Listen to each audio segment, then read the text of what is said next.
Assalamualaikum warahmatullahi wabarakatuh. Halo semuanya, welcome back to my channel. Hari ini kita akan belajar tentang indera penglihatan dan alat optik. Nah, kita belajar IPA kelas 8.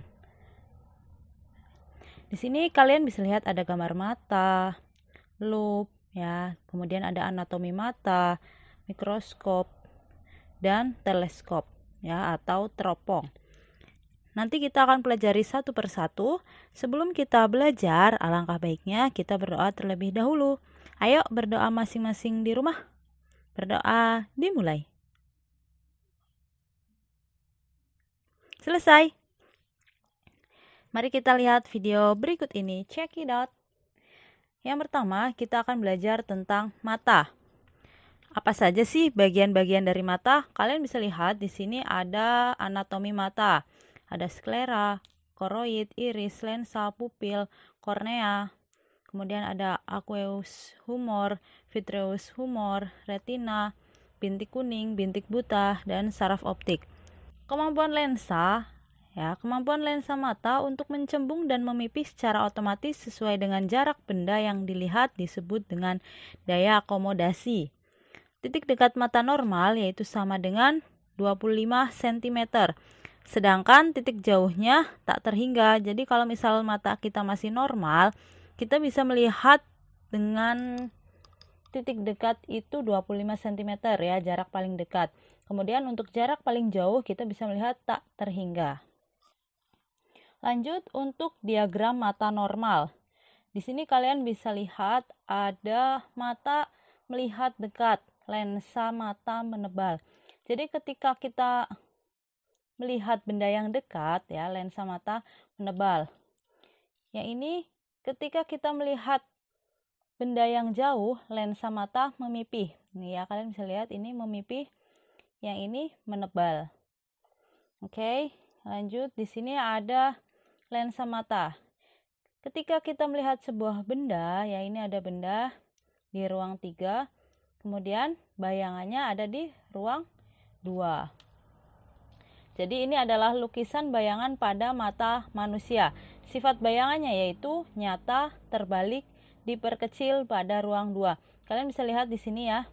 Tadinya kan tegak, kemudian ini jadi terbalik ya. Kalau nyata pasangnya terbalik. Kemudian ini tadinya tinggi, ini lebih pendek alias diperkecil. Jadi bayangan pada mata itu jatuh di retina ya, jadi tepat jatuh di retina sehingga mata itu mata normal. Yang selanjutnya saya akan jelaskan tentang kornea. Kornea merupakan bagian depan bola mata. Sifatnya tembus cahaya dan selalu dibasahi dengan air. Fungsinya yaitu selaput bening atau kornea adalah meneruskan cahaya yang masuk ke mata. Ya, jadi kornea itu paling luar. Kalian bisa lihat di sini. Nah, ini adalah kornea mata. Ya, jadi bagian paling luar, ini paling luar. Lanjut, ada iris. Pernahkah kalian melihat orang yang memiliki mata berwarna biru, coklat, atau hitam? Kalau misal yang sering kita lihat yaitu bola mata berwarna hitam. Tetapi kita bisa melihat juga ada orang yang memiliki bola mata warna biru, coklat, ya, dan macam lainnya. Jadi iris ini terdapat di belakang kornea dan berpigmen, sehingga ya pigmen pada irislah yang menentukan warna pada mata kita. Kalian bisa lihat di sini bola mata ini warnanya bermacam-macam ya. Yang selanjutnya ada pupil atau anak mata. Pupil adalah celah yang berbentuk lingkaran terdapat di tengah-tengah iris. Pupil berfungsi sebagai tempat untuk mengatur banyak sedikitnya cahaya yang masuk ke dalam mata. Kalian bisa lihat di sini, ini yang tengah, yang hitam tengah ini adalah pupil. Ya, ini tadi di sini ada iris yang memberikan warna. Kemudian ini ada pupil yang besar. Ya, jadi ini ada pupil mata besar, yang itu adalah pupil mata kecil. Selanjutnya ada cairan aqueous. Cairan ini terletak di belakang kornea yang berfungsi untuk membiaskan cahaya yang masuk sehingga terfokus ke lensa mata. Yang selanjutnya ada retina. Retina merupakan selaput yang mengandung sel-sel indera. Retina berfungsi sebagai layar, tempat terbentuknya bayangan seperti halnya plat film pada kamera. Ya, jadi retina itu tempat jatuhnya bayangan pada mata, ya.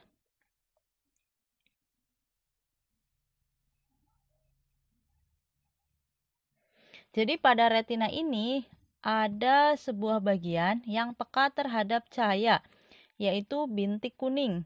Bintik kuning terdapat sel-sel reseptor, yaitu ada sel batang dan sel kerucut. Jadi di situ nanti ada yang peka terhadap gelap, ada peka terhadap terang. Jadi kalau sel kerucut peka terhadap terang, kalau sel batang peka terhadap cahaya yang gelap. Next ada lensa. Lensa kristalin atau lensa mata merupakan lensa mata yang terbuat dari bahan bening, berserat, dan kenyal. Lensa ini berfungsi untuk memfokuskan bayangan pada plat film, ya, atau berfungsi untuk memfokuskan bayangan yang ke mata. Nah, ini seperti tadi sudah saya jelaskan, bintik kuning ini terdapat pada retina, bagian mata yang paling peka terhadap cahaya. Fungsinya menampakkan bagian paling peka rangsang cahaya. Ya, seperti tadi saya bilang, ada sel batang dan sel kerucut. Next, ada bintik buta. Bintik buta adalah tempat masuk dan membeloknya bekas saraf menuju otak. Bintik buta ini tidak memiliki sel-sel penglihat atau reseptor sehingga tidak dapat menanggapi rangsangan cahaya. Ya, namanya juga bintik buta. Selanjutnya kita belajar tentang cacat mata. Apa saja sih cacat mata itu? Yang pertama ada hipermetropi atau rabun dekat. Kalian bisa lihat di sini ya. Jadi ketika kita menderita rabun dekat, tidak bisa melihat sebuah benda yang dekat dengan mata kita. Nah, jadi kalian bisa lihat gambarnya di sini sebelum memakai kacamata, setelah memakai kacamata. Jadi lensa mata cenderung memipih sehingga bayangan jatuh di belakang retina. Nih ya, kalian bisa lihat di sini, ini ada bayangan dari bendanya, bayangan jatuh di belakang retina sehingga rabun dekat. Ketika sudah memakai kacamata, bayangan akan tepat jatuh di retina kembali. Seperti itu ya. Untuk persamaannya bisa dituliskan di sini P sama dengan negatif 1 per PP. PP itu apa? Titik terdekat mata hipermetropi, yaitu punctum proximum. Ya, ini salah satu contoh gambar. Jadi ketika melihat dekat, ini kan dekat ya, dia buram ya, alias tidak begitu jelas, tidak terlihat. Kemudian yang selanjutnya ada miopi, rabun jauh.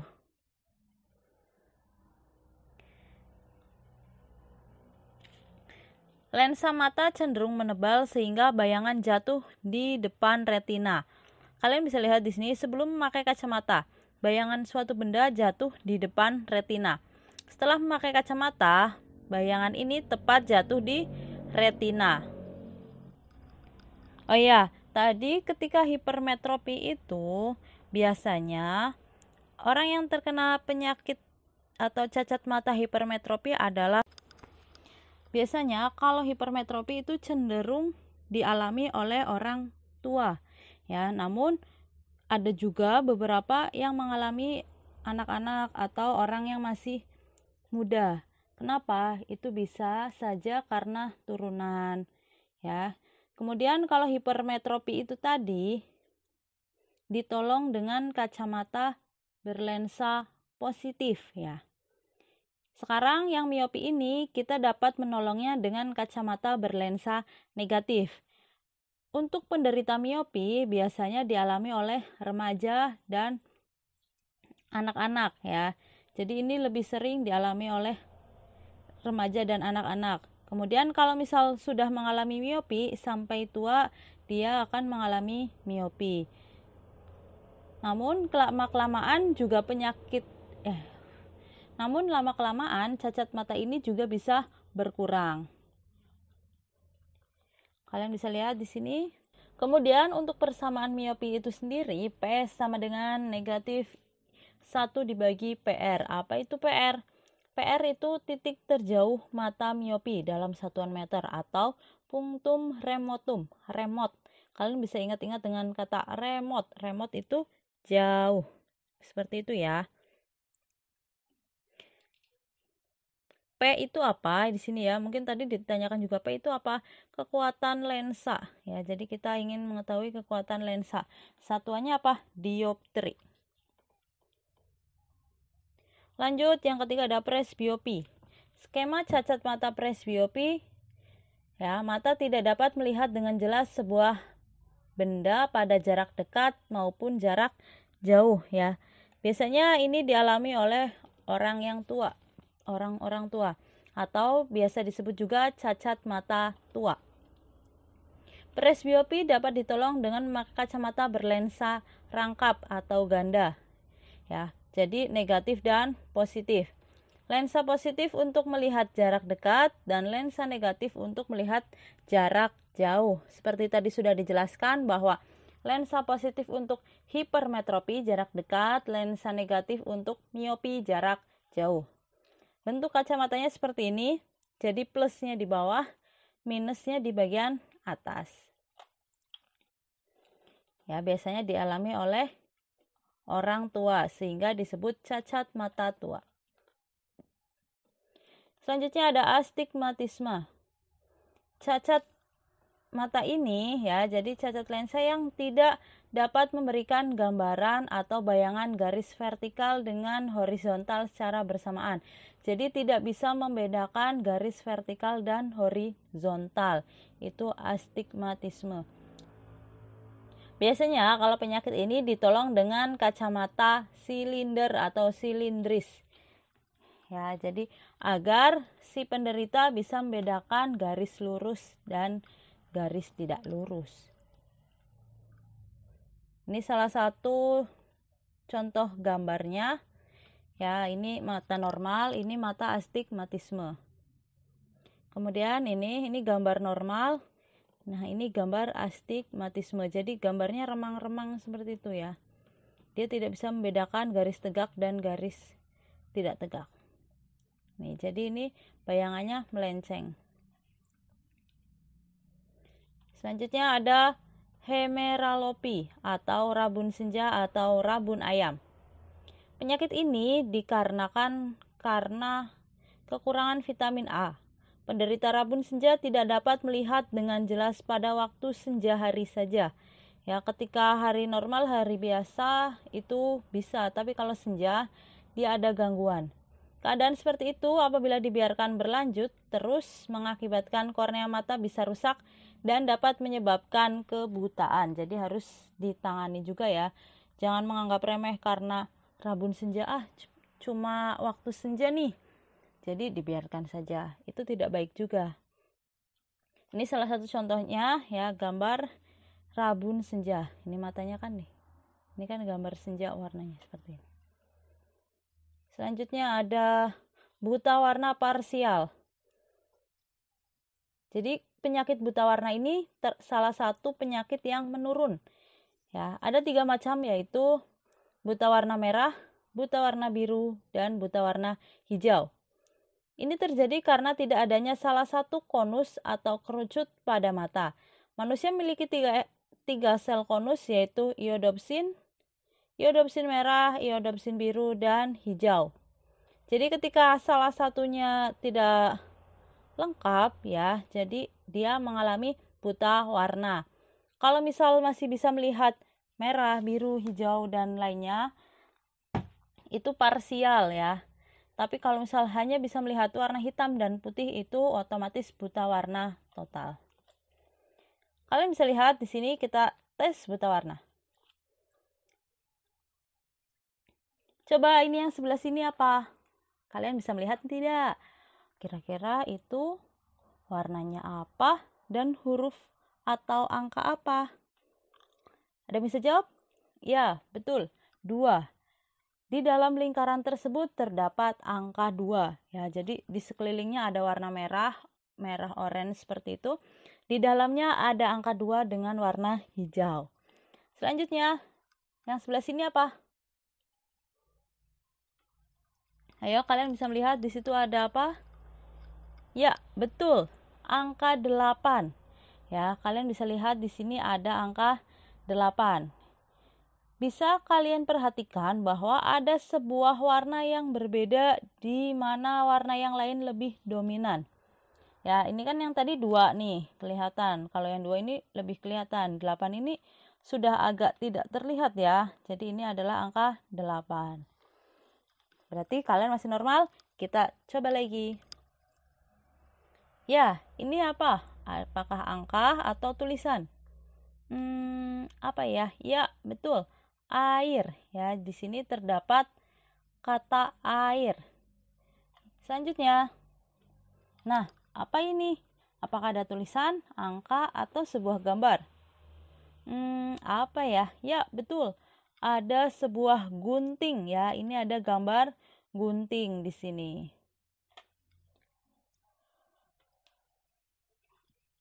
Kalian bisa lihat di sini ada buta warna parsial. Ini kan mata normal warnanya. Kemudian ini ada ketika warna yang lain ini mirip-mirip kuning ya. Jadi warnanya kuning semua. Yang ini juga agak kuning krem gitu ya. Terus ya ini warnanya jadi merah. Ini adalah buta warna sebagian. Selanjutnya ada mata monokromatit. Nah, di sini penderita hanya memiliki salah satu sel konus saja, sehingga mengidap penyakit buta warna total. Penyakit ini membuat penderita hanya bisa melihat warna hitam dan putih saja. Jadi dia tidak bisa membedakan warna yang lain. Selanjutnya ada katarak. Katarak adalah lensa mata yang menjadi keruh sehingga cahaya tidak dapat menembusnya. Bervariasi sesuai tingkatannya dari sedikit sampai keburaman total. Biasanya penyakit ini terjadi karena pengaruh usia. Bisa disembuhkan dengan jalan operasi. Tetapi penyakit ini juga bisa disebabkan dari lahir ya atau dari kecil, tidak hanya karena usia. Kalian bisa lihat di sini ketika penyakit katarak, matanya itu warnanya ya, pupilnya itu tidak hitam. Jadi dia agak putih seperti itu. Karena dia tidak bisa melihat dengan jelas ya. Jadi lensa mata yang menjadi keruh. Ini lensanya itu keruh. Jadi pupilnya ketutupan. Selanjutnya ada juling atau kero. Otot mata yang tidak bekerja semestinya. Cacat mata ini hanya bisa diatasi dengan jalan operasi saja. Perhatikan di sini ya, ketika juling itu ada yang julingnya ke dalam, ke tengah-tengah, dan ada yang julingnya keluar ya, ke kanan atau ke kiri.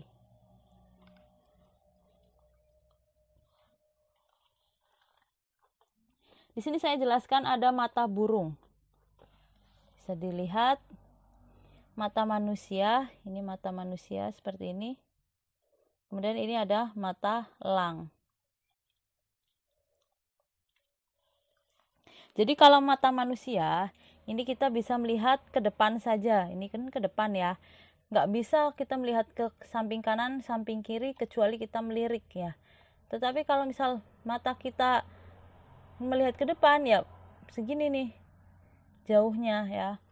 Namun kalau mata elang, ini kan dia bentuknya tidak ke depan lurus ya, agak ke serong ke kanan dan serong ke kiri. Jadi jarak pandangnya bisa sampai samping-samping sini. Seperti itu ya. Mata burung elang memiliki bidang pandang yang lebih luas dibandingkan manusia, karena mata elang berada di samping kanan dan kiri kepala dan memiliki penglihatan binokuler.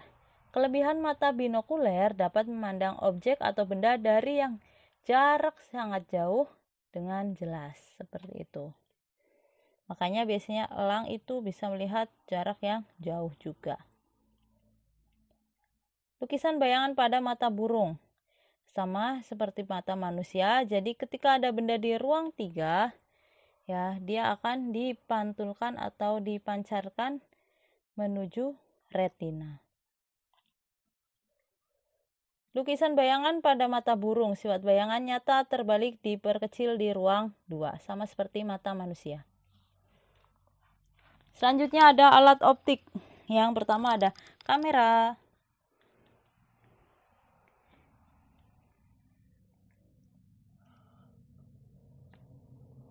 Itu ada lensa kameranya ya. Sifat bayangan pada kamera nyata terbalik diperkecil di ruang 2. Sama seperti mata juga ya. Kemudian untuk lup atau kaca pembesar digunakan untuk mengamati benda-benda yang berukuran kecil.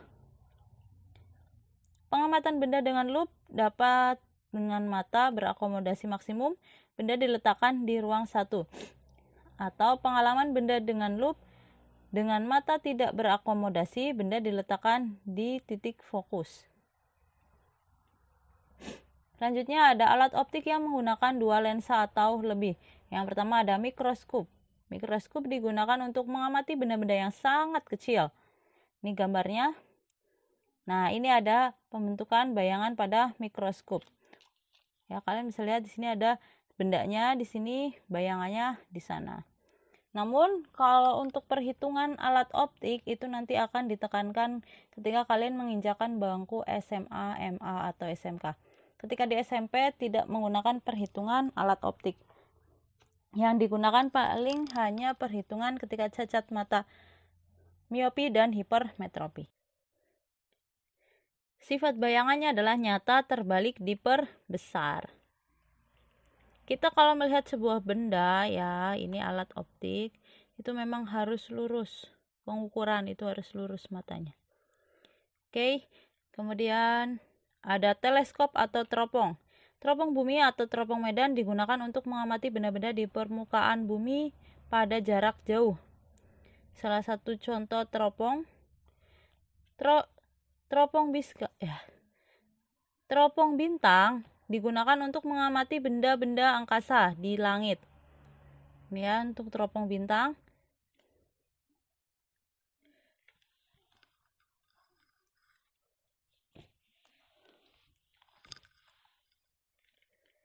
Untuk selanjutnya ada periskop, digunakan untuk mengamati benda-benda di permukaan laut.